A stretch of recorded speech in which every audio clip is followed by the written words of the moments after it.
The skies above Earth had long gone quiet. Cities stood empty, their steel bones jutting into the horizon like monuments to ambition and failure. Humanity had left its cradle centuries ago, chasing stars and dreams of endless power. They spread across the void, building empires among alien suns, digging through the remains of worlds older than their own. But the hunger for more never faded. And when they came back to Earth, it wasn't for nostalgia. It was for what lay buried deep beneath the soil. At first, the return was celebrated. Explorers and scientists called it the Great Recovery. Teams of engineers landed across continents, drilling through ancient bedrock, unearthing vast deposits of forgotten materials. Earth had become a relic, a planet-sized museum of resources waiting to be claimed. They believed they were reclaiming their heritage, but the truth was far older and far more dangerous than anyone could have imagined. In the shadows of their excavation sites, machines hummed and lights blinked against the ruins of their ancestors. Dust from long-dead civilizations coated their boots. Deep underground, sensors began to pick up strange readings, vibrations that didn't match any geological pattern, echoes that pulsed with something alive. The data didn't make sense. Energy signatures that should have been impossible, ancient, steady, and growing stronger every day. Some said the planet was waking up. Others laughed it off. Just tectonic shifts, they said. Just Earth settling after centuries of neglect. But as the days went on, the readings turned into tremors. Instruments shattered. Machines shut down on their own as if refusing to go any deeper. Then the dream started. Workers across the sites began to report visions, massive figures made of stone and light, voices echoing through the earth, warning them to stop. But humanity didn't stop. They never did. They had forgotten the stories, the myths whispered by early tribes, the tales of the guardians beneath. The ancients believed that before mankind could stand, before language or fire, something vast had shaped them. Protectors, watchers, beings forged from the planet's core itself. Humanity was their creation, and their responsibility. For eons, they slept, waiting for the moment when humankind's greed would pierce too deep. That moment had finally come. When the first guardian stirred, it wasn't seen, it was felt. Across continents, power grids failed. Satellites dropped from orbit. The oceans began to move in unnatural tides. The ground itself seemed to breathe. Those who were there that day said they could hear a heartbeat coming from below, slow, deliberate, impossibly loud. Commanders tried to contain the panic. Scientists insisted on continuing the dig. But the truth was undeniable. Earth wasn't a dead planet. It had never been. It was alive, and it was angry. As the darkness deepened, the explorers looked up from their shattered instruments, realizing too late what they had done. The ground split open, light pouring from the cracks like liquid fire. From the depths, something colossal began to rise. Its shape neither human nor machine, but both, ancient and terrible. And as the wind roared and the sky turned red, one voice broke through the chaos, a whisper carried across the ruins of the world. You were never meant to return. The light that poured from the cracked earth didn't burn, but it felt like it should have. It shimmered in waves, bending the air, humming with a deep resonance that made the human heart stutter. The ground was alive with motion, vibrating in slow rhythmic pulses that felt almost deliberate, like the planet itself was breathing after a long sleep. The explorers who hadn't fled stood frozen, unable to look away. Whatever had awoken was not a storm or an earthquake. It was something far older, something that had been waiting. High above the site, orbital stations watched in disbelief. Instruments failed one after another, readings spiking into numbers that shouldn't exist. Command centers scrambled to interpret the data. Across the network, the same phrase appeared again and again, generated by automated systems trying to make sense of it all. Organic resonance detected. But there was nothing living down there, at least nothing human. Aboard the main vessel hovering in the stratosphere, the project's director stared at the live feed. The tremors had ceased, but the energy signature was stable, pulsing like a heartbeat. Around her, the crew whispered, some praying, others arguing. They had come to reclaim resources, not awaken legends. No one had expected resistance, least of all from the planet itself. In the weeks that followed, governments and corporations fought over what to do next. Some wanted to seal the site and abandon Earth entirely. Others demanded deeper investigation, insisting it could be harnessed. Power like that, clean, self-sustaining, beyond fusion or solar, could change everything. Humanity had always believed itself the master of creation. The idea that they might be trespassers on their own home was unthinkable. Still, something in the air had changed. Birds no longer sang near the dig sites. The winds blew strangely warm, carrying a faint hum that echoed through metal and bone alike. Machines began to fail in patterns, as if something unseen was learning how they worked and how to stop them. Those who had witnessed the first awakening reported strange symptoms, vivid dreams of stone giants and rivers of light, a sense of being watched, of standing under a gaze too vast to comprehend. A small team was formed to investigate. Scientists, soldiers, and historians, each with their own reasons for being there. They descended once more into the silent caverns beneath the earth, where walls pulsed faintly with that same strange light. The air was thick, metallic, almost heavy with memory. Carved into the rock were symbols no one could translate, lines that looked like maps, or maybe warnings. One of the team members swore they changed when no one was looking. Every step deeper felt like walking into a heartbeat. Instruments failed again, but one sensor remained functional long enough to record a single, repeating frequency, a pattern resembling a voice. When translated through spectral analysis, it formed words that chilled them to the core. You have taken enough. The deeper they went, the more the tunnels began to resemble architecture, massive halls carved with precision impossible even by modern standards. It wasn't nature that shaped this place. It was purpose. And at the very center of it all, beneath layers of stone and silence, they found what they had come for, an immense structure of metal and crystal, pulsing with faint light like the embers of a dying star. No one spoke. No one moved. The air seemed to hold its breath with them. Then faintly the light grew brighter. Someone whispered, "It's looking at us." And in that moment, every light in the chamber flickered. Once, twice, before the entire structure came alive, flooding the darkness with the brilliance of a dawn that had waited an eternity to rise. The chamber blazed with light, yet no heat touched them. The team stood surrounded by a glow that seemed to breathe, soft and rhythmic, like a living pulse trapped inside crystal. The walls vibrated with low tones, almost like a voice trying to form words just beyond comprehension. For a long moment, no one dared move. Then the lead scientist stepped forward, her voice trembling as she whispered, "It's communicating." No one replied. The air felt charged, the pressure rising with each heartbeat. They had come searching for minerals, for the remains of old-world technology, but what they found was not a resource. It was a presence, something aware, something vast. Up above, command teams watched through fractured feeds, their monitors flickering with interference. Every attempt to transmit failed. Signals bounced back distorted, as if something inside the Earth was pushing back, rewriting the data. Engineers called it an anomaly. The older scientists called it a warning. The world had gone quiet again. No satellite images, no sound from the site. Only the slow, steady pulse coming through the static. Inside the chamber, the team argued in hushed voices. Some wanted to retreat. Others insisted they needed to understand what they had awakened. The youngest member pointed to a series of markings that had appeared along the crystal's base, new symbols glowing faintly, shifting like ripples in water. They looked similar to human letters, but rearranged, incomplete. She reached out a hand, just close enough to feel the hum against her skin. The light flared, and a shockwave rippled through the room. Every torch and helmet light died at once. In total darkness, a sound rose from below, a deep, distant rumble that felt alive. Then faintly the voice returned, layered and immense, speaking in fragments that somehow carried meaning.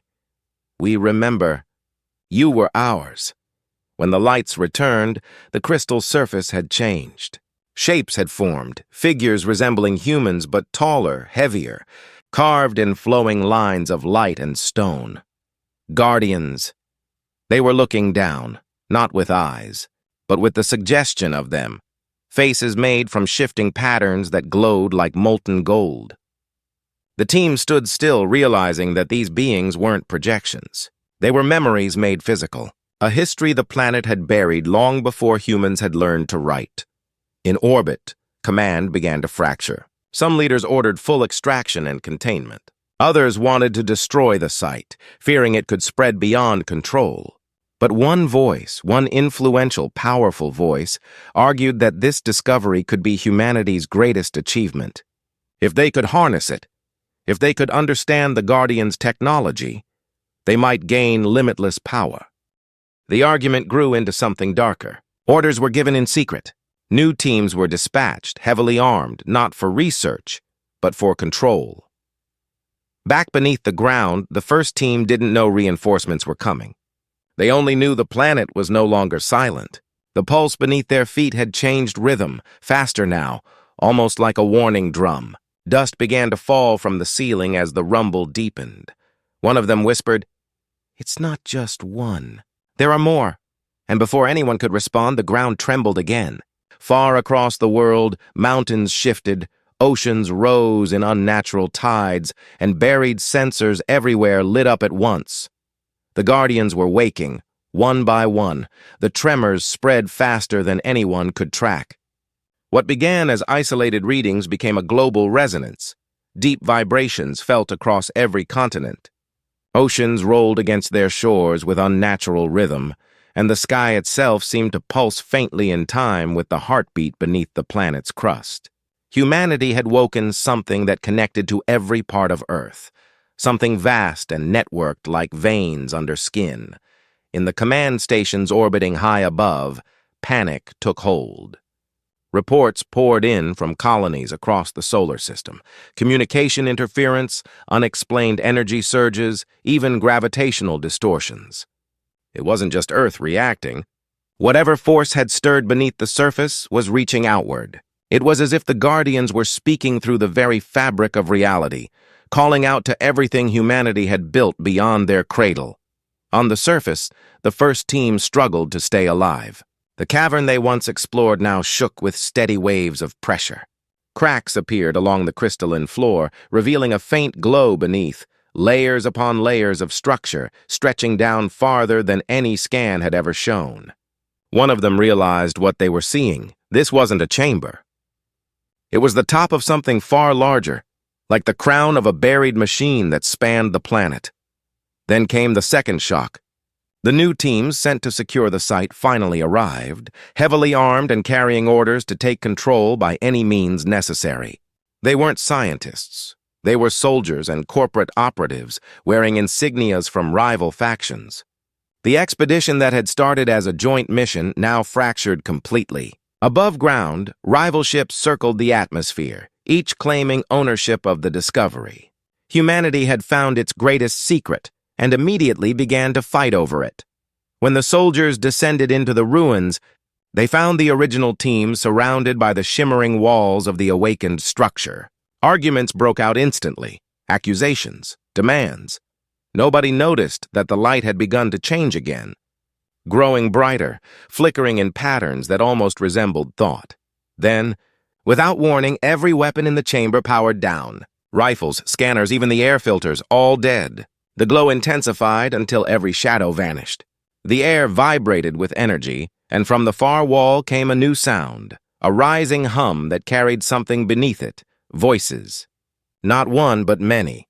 Layers upon layers of speech, overlapping, echoing through the bones of the earth.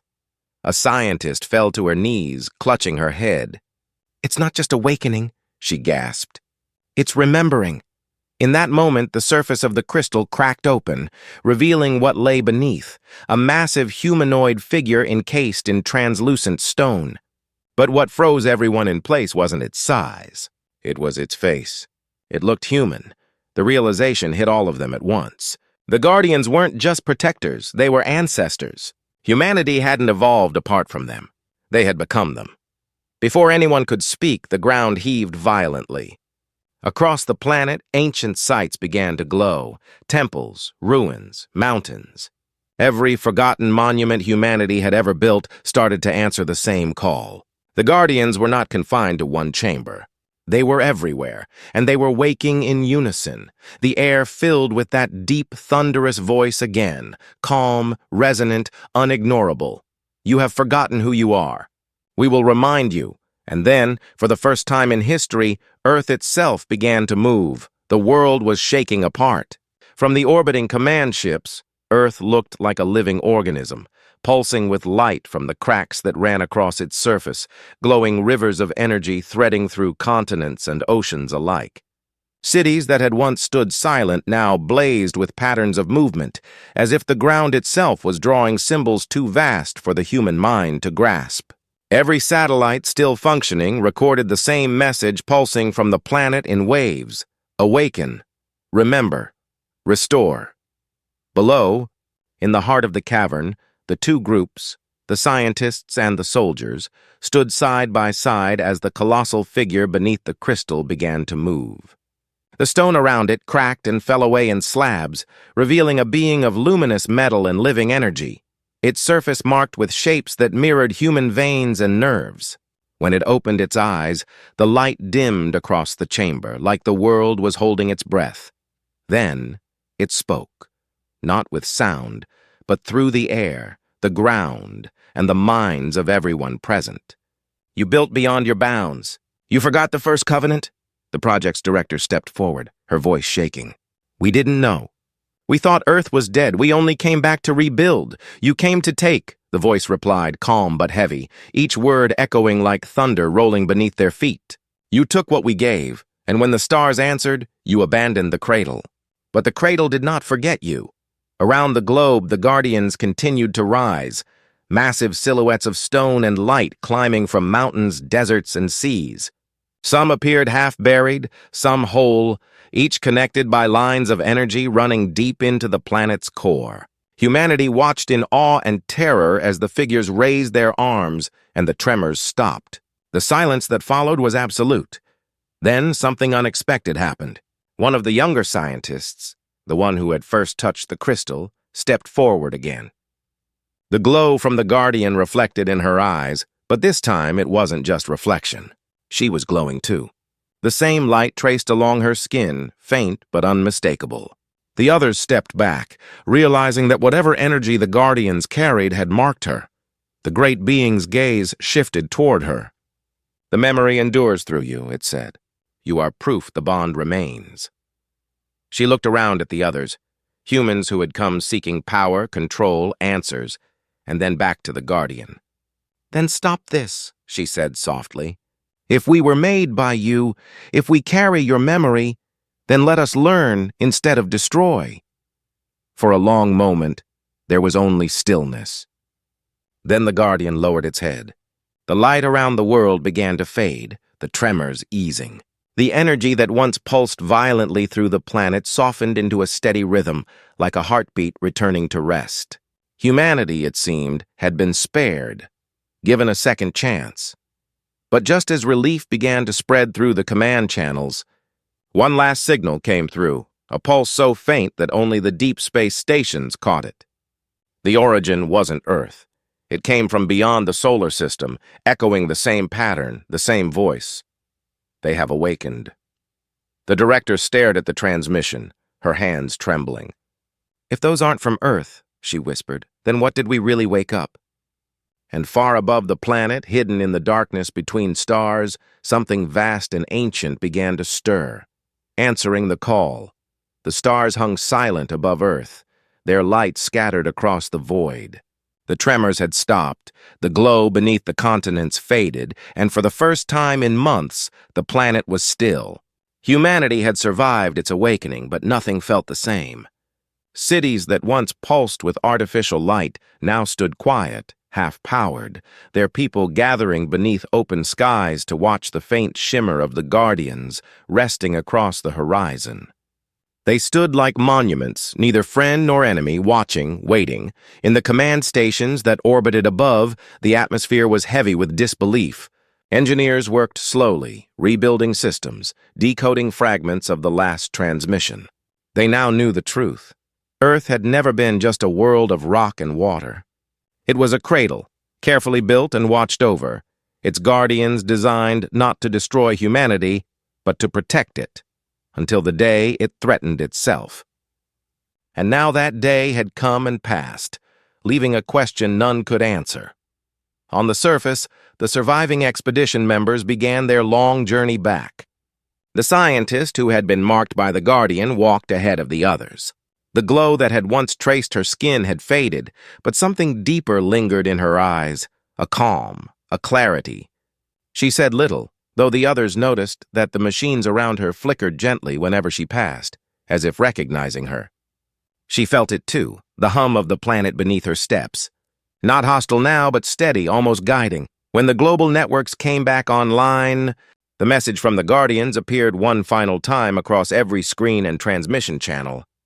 The memory endures. The choice is yours. After that, they went silent, returning to stillness like statues carved by time itself. Humanity was left with a warning and an opportunity. Scientists began to study the resonance fields left behind, calling them the primordial signal. It was unlike anything they had ever encountered. A living energy threaded through every atom of the planet. It wasn't a weapon or a power source. It was a reminder of connection, of balance between creator and creation. Humanity had reached the edge of extinction not through war, but through forgetting what it meant to belong to something greater than itself. The marked scientist was invited to lead the new project, a global effort not to exploit the Guardians, but to understand them.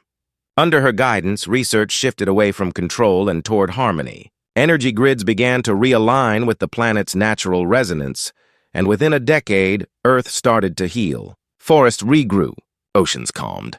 The Guardians remained still, but every so often, one would glow faintly at night, as if acknowledging the change. And yet, high above, far beyond the reach of any ship, sensors still detected faint pulses, echoes of that final signal that came from deep space. Something was stirring out there, old as the Guardians, patient as time. Some believed it was another race, others a remnant of the same ancient builders who once shaped Earth. But whatever it was listening.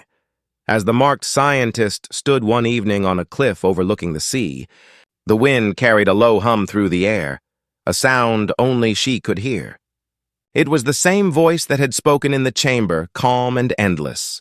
The stars remember you, too. She closed her eyes, feeling both awe and peace. Humanity had awakened something ancient, but in doing so, it had rediscovered itself. The Guardians had not come to punish, they had come to remind.